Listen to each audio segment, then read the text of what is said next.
महाराष्ट्र शाही न्यूज मराठी, बातमी मागची बातमी, शोध सत्याचा।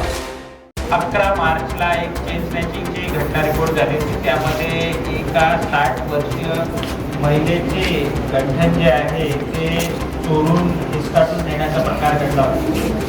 त्याच्यामध्ये आम्ही त्या गुन्ह्यामध्ये जेव्हा वर्कआउट केलं तेव्हा असं निदर्शनास आलं की हे करणारी एक गँगच आहे जी ग्रामीण भागामध्ये शेतामध्ये शेतमजुरी करणाऱ्या महिला यांना टार्गेट करून त्यांचे गंठन असेल, मंगळसूत्र असेल, चेन असतील हे स्नॅच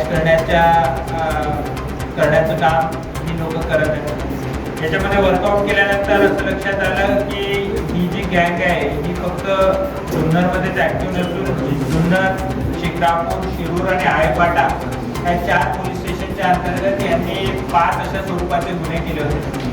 ते 5ही गुन्हे आम्ही डिटेक्ट केले असून जवळपास 7.25 लाख रुपये किमतीचा मुद्देमाल सुद्धा त्यांच्याकडून जप्त करण्यात आला। महाराष्ट्र शाही न्यूज मराठी, बातमी मागची बातमी, शोध सत्याचा।